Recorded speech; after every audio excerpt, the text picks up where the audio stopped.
Et moi, non, j'ai pas le droit.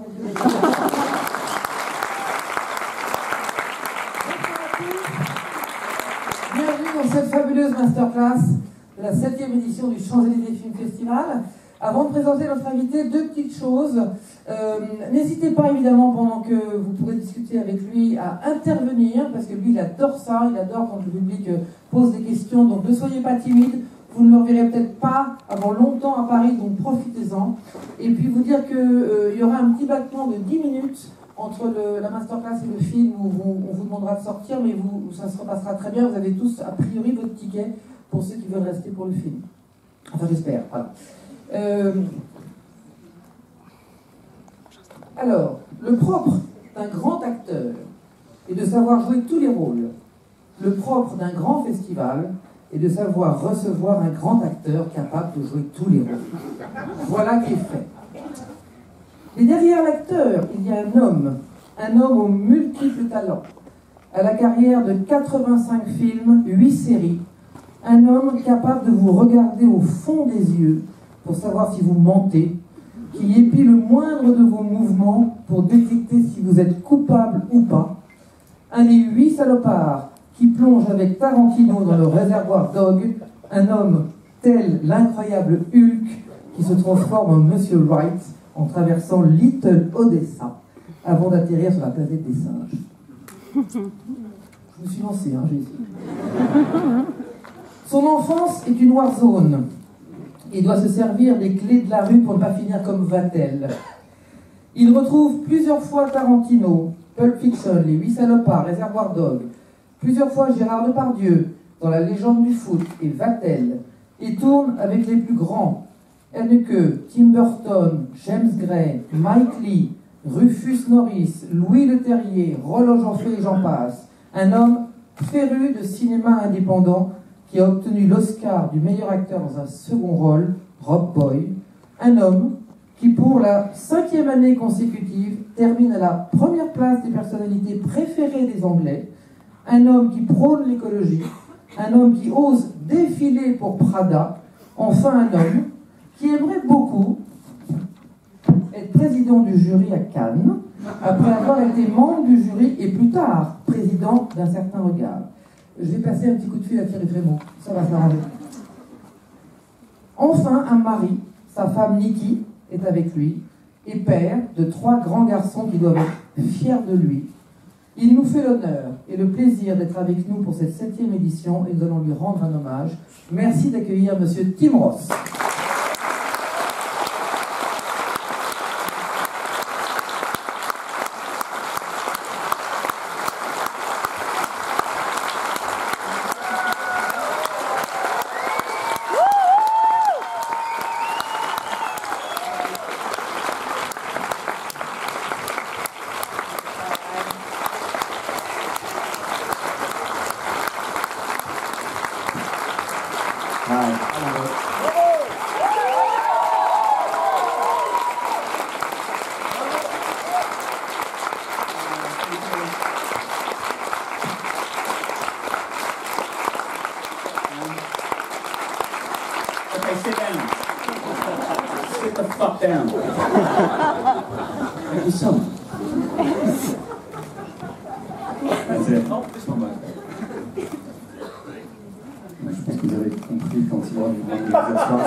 There's always that thing, if you have a translator, you make them translate every fucking thing. Le traducteur doit traduire chacun des putains de mots.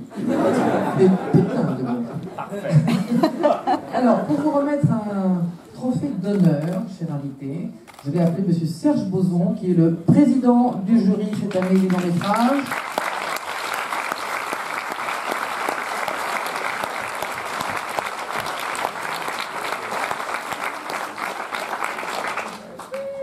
That's for you. Small for the luggages. That's what I was actually just thinking. It's good if you can pack it. Thanks, guys.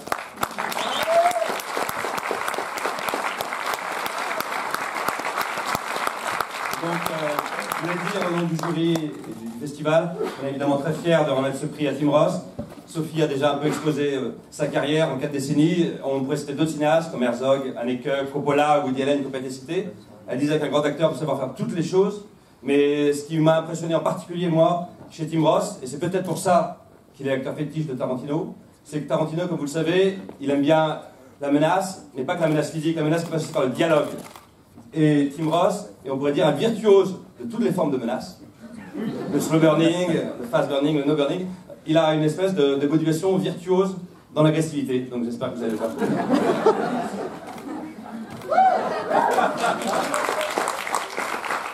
No comment. Yeah, well, what do you do? This is the masterclass. This is all you get. I don't know what to say to that, but thank you. And I feel that I am fortunate just for the employment. I thought that my career would finish at 40, and it just keeps going. So I'm very happy. Hopefully, I can keep annoying you into bringing me to Paris and putting me in really nice hotels, by the way. Hopefully, I can just keep it up. I hope. Thank you, though.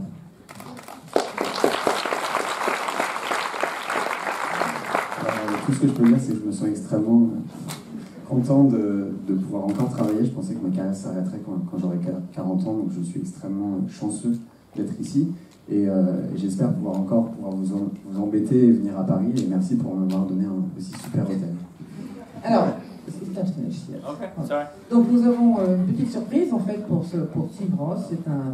C'est un réalisateur que peut-être, j'espère, vous connaissez, qui a été primé en fait par le jury d'un certain regard à l'époque où Tim était président pour Después de Lucia. Et ce prix lui a ouvert, je crois, à toutes les portes du cinéma. Je voudrais accueillir M. Michel Franco.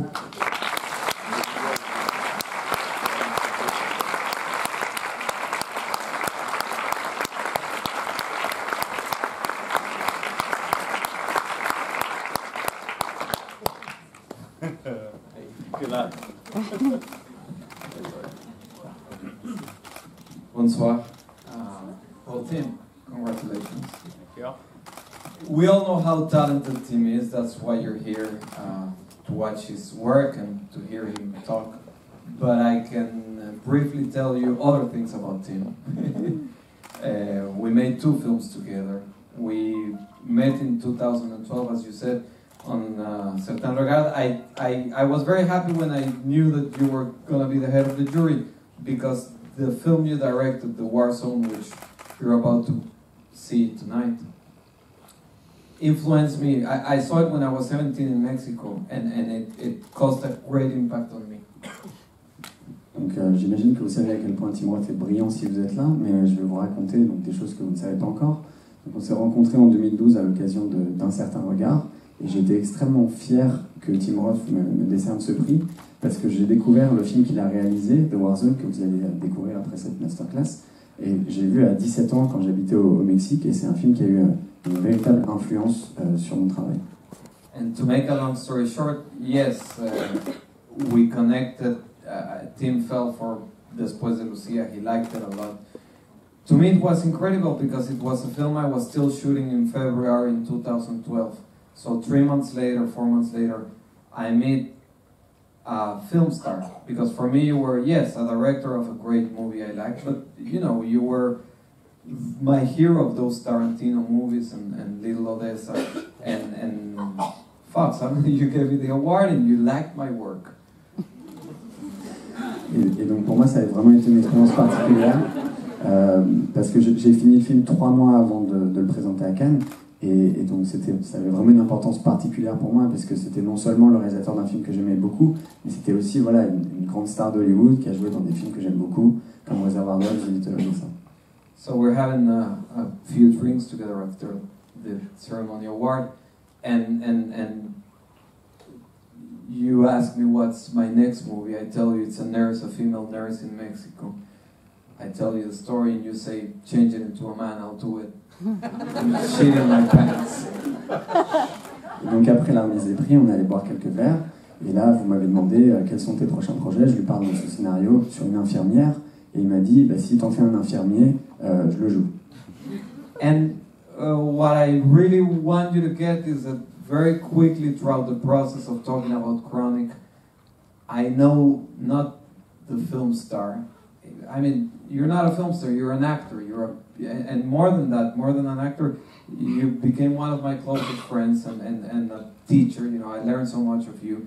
And that's what I thank you so much for. I wouldn't have made Chronic with any other actor. That movie wouldn't exist. And more than that. Alors, effectivement, au début, quand on a commencé à travailler, je le voyais comme une star, et puis c'est après devenu un partenaire de travail, et enfin un ami très proche. Et je pense que j'aurais pas pu faire Chronique sans Tim Roth. After you made the mistake of giving me an award, I felt brave enough to also become a producer. So I said, I'll produce 600 Miles from Gabriel Ripstein. So you were supposed to be doing something else. So I didn't, we were planning Chronic. I didn't talk to you about 600 Miles. So I started shooting the film with Gabriel Ripstein. I mean, he's shooting, I'm producing. I'm trying to be a producer. And this is not a well-known story, but immediately I had to fire the actor. I got nothing. The main actor, because, well, I won't say why. I'll keep it elegant. But we stopped shooting. So who do I call? I call Tim. I fly into Los Angeles. We get together, and I say, I need your help. And to make a long story short, he ends up taking on the role. So you saved my. We didn't just make a movie together, but you saved my ass when I tried to be a producer. And the film won Best First Feature in Berlin. Donc ce qui s'est passé, c'est qu'après Después de Lucia, j'ai commencé à produire des films, notamment un film de Gabriel Ripstein qui s'appelle 600 Miles. Et à un moment, on a eu un problème de tournage, on a dû arrêter le film, et j'ai dû renvoyer l'acteur. Donc la team a dit qu'il n'avait aucun lien avec le renvoi de cet acteur. Et donc j'ai dû trouver un autre acteur, et Tim s'est proposé pour jouer le rôle, et le film a fini par gagner le prix du meilleur premier film en fait à Berlin, donc merci d'avoir sauvé ma peau. So that's the kind of person he is. He's not just talented, but the best friend I could find. So thank you, Tim.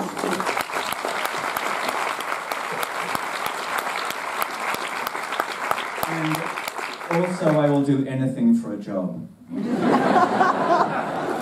Sachez que je suis prêt à vraiment tout pour travailler. Merci beaucoup. Je vais demander maintenant à Cédric Delevez de nous retrouver, parce que c'est lui qui va modérer, comme on dit, cette masterclass. J'espère que vous allez apprécier.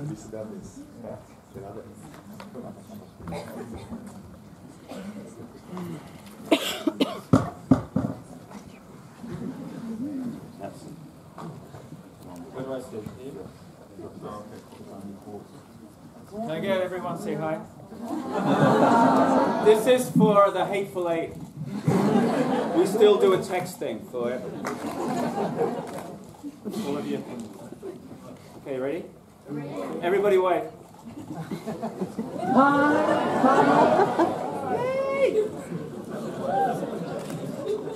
Okay, that's for Sam Jackson.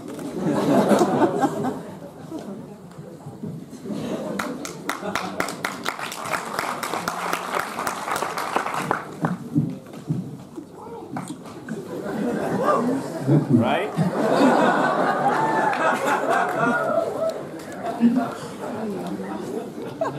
I want to be that guy. Bonsoir à tout le monde. Alors, première chose, Tim, il est là pour vous rencontrer avant tout. Donc, vous n'hésitez surtout pas à poser des questions. On va commencer en parlant un peu tous les deux du début de sa carrière. Mais après, vous n'hésitez pas à poser des questions sur vos films préférés. Il est là pour ça et il adore parler avec son public. Tout le monde est d'accord? Bon, très bien. Alors, on va commencer par le début de votre carrière. Alors, il y a un truc qui est intéressant, c'est que vos parents étaient peintres, faisaient de la peinture. Vous vous êtes intéressé à la sculpture quand vous étiez jeune. Qu'est-ce qui vous a fait dévier vers la comédie et comment vous vous êtes retrouvé sur votre premier rôle pour la télévision à l'époque, Made in Britain de Alan Clark?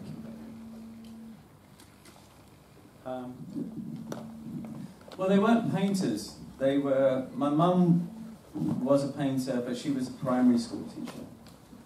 And my can I just talk? It's okay. And then my dad was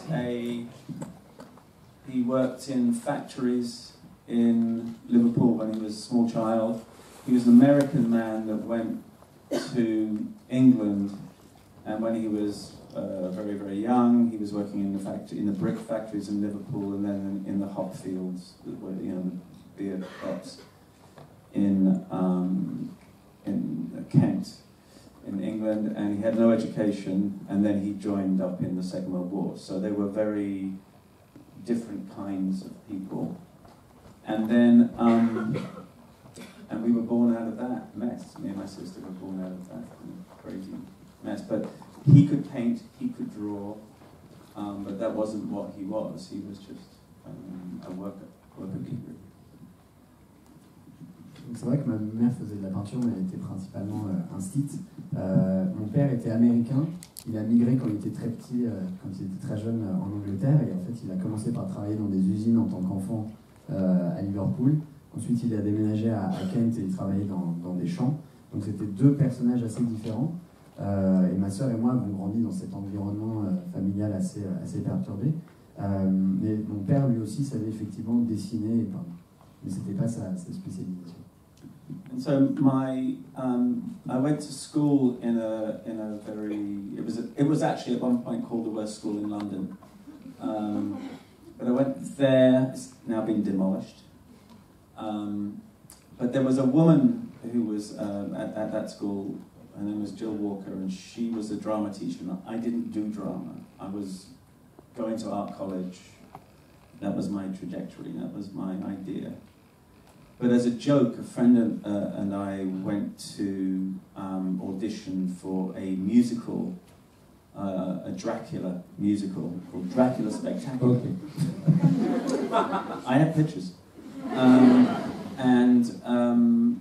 The joke went wrong, and I got the job. And from that second, from 5 seconds in on having to go on stage and make a fool of myself in front of all of the school bullies, I fell in love with it. And so that became what I wanted to do, and I didn't know how to do it, so I had somebody to help me through and help me find a way to become an actor. And that led to Made in Britain in a very strange way, but it didn't, I can tell you. Let me know if I'm talking too much. Alors, ce qui s'est passé, c'est qu'en fait, j'ai été scolarisé dans ce qu'on considérait à l'époque être la pire école de Londres. Elle a été d'ailleurs détruite depuis. Et il y avait cette prof de théâtre qui s'appelait Jill Walker. Moi, j'étais pas du tout un étudiant en théâtre, mais j'ai voulu lui faire une blague avec un copain. Donc, on a passé les castings pour la comédie musicale qu'elle préparait à l'époque, qui était un Dracula en comédie musicale. Et en fait, la blague a un peu dérapé, elle m'a donné le rôle. Et je me suis retrouvé à devoir jouer ce rôle devant tous ceux qui me martyrisaient à l'école, et ça m'a plu, et elle m'a aidé. Et donc c'est de manière un peu détournée comme ça que je me suis retrouvé à jouer le rôle dans Made in Britain. It was for us, actors were rich people. They were not. We never thought of. It was never a possibility for people who came from, unless they were from the middle classes or the upper classes. Mais à l'époque, on voyait les acteurs comme des gens qui étaient très riches. Pour nous, c'était même pas une notion. Et l'intensité du jeu que vous avez mis dans Made in Britain, où vous jouez un skinhead, où est-ce que vous êtes allé chercher cette colère? Justement, est-ce que c'est dans le fait que vous étiez martyrisé à l'école? Est-ce que ça vous a permis d'évacuer tout ça? Ça a représenté quoi pour vous, cette première expérience? I was really fucking angry. For different reasons, though. But I was actually I was the little fat kid at school that got bullied. And the one thing you learn from that, you learn to recognize the bully. You get to smell the violence. You get to, with a bit of luck, you get to see it before it hits. And so when I did Made in Britain, I played the guy that had bullied me. I played many, many, many people who had bullied me. And I knew how to do it. I knew how to portray that. I didn't think about it, I just did it, really. I was helped by, of course, by Alan Clark, and a good script, a magnificent script. So, but I knew what they felt like. I knew what they smelled like. I knew these awful people, these bullies. And I started my life as an actor playing one of them, which was it was intriguing and interesting and fun. C'est vrai qu'à l'époque, j'étais habité par une sorte de putain de colère comme ça, mais j'étais toute ma scolarité le petit gros qu'on adorait embêter. Et à force d'être toujours le martyr à l'école, j'avais appris à les repérer avant qu'ils attaquent. Et en fait, Made in Britain, je me suis retrouvé à jouer ceux qui m'avaient embêté pendant toute ma vie. Alors j'avais été aidé par ça, mais j'avais aussi été aidé pendant la fabrication du film par Alan Clark et son scénario qui était vraiment incroyable. Et c'est vrai que ces personnes qui passaient leur vie à m'embêter à l'école, j'avais développé un sens et je les connaissais particulièrement intimement. Et il vous a trouvé comment, Alan Clark, d'ailleurs? Okay, so I was selling advertising over the phone to people who couldn't afford it, which is what actors do. You know all that shit you get on your phone, that, you know, where they phone you up to sell you advertising and they sell you insurance and stuff? We were those guys. It was before cell phones. It's what we did. And you had a list of phone numbers and you called them. And that's what you did. So they used actors and opera singers and basically unemployed artists to read these scripts over the phone to people. And then I had a bicycle